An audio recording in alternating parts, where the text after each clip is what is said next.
If you are an athlete, you know an athlete, you are a parent of athletes, or at least you've ever turned on the television to watch any sort of sporting event, you've probably seen the following happen. So here's what happens. Someone gets a really, really nice pass in soccer, and right, they're running down the field, and it is just easy city to get that ball in the goal. And then what happens is maybe a little hole in the ground, and if you were the person that got hurt, you probably remember the hole is about that big, your whole body just kind of fell into it. But at the end of the day, here's what happened. Sprained ankle. A little dramatic, but you kind of get the point. These things are very common. So what happens is then you have to go to the doctor, and they're going to give you all this advice on what you can and cannot do. And then you're going to get home, and you're going to think to yourself, I need to get back playing as soon as possible. And the doctor told me all this stuff, so what does that mean as far as for me getting back on the soccer team? Well, let's talk about this. Well, I'm going to use this to explain this using this giant speedometer, and here's why. Your doctor told you to go about this fast for the next couple weeks. Now, normally, you go about this fast. You're a pretty high-octane machine. And so you think to yourself, how do I get from here to here as fast as possible? So you think to yourself, I'm going to do a little bit of math. Well, it doesn't always quite work that way. Let's kind of use the example of, say, a recipe.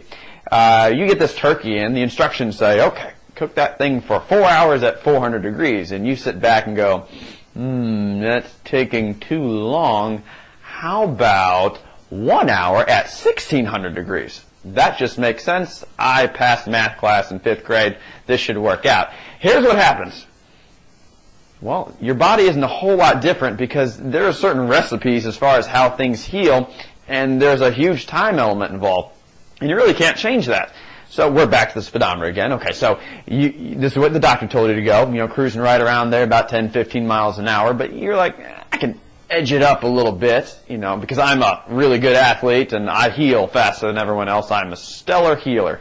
And because I'm so good, the doctor said wait a couple weeks before, getting back into practice. I could probably do that in a week just because, I'm me. And I need to get back out there. My team needs me, and I'm really awesome. Well, again, time is the major factor here. So all these parts in your body, you can do the greatest and most wonderful rehabs or surgeries or whatnot, but it always comes down to time.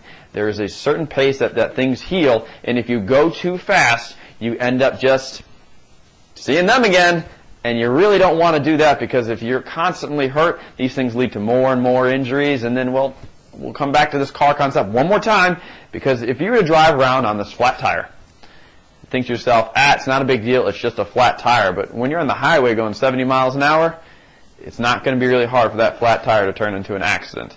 And same with your body. If you're running around on something that's hurt, it won't take too long before you either hurt that part again or you hurt something else. So, anything else you want to know, check out the blog. Love to hear some comments and maybe a little feedback.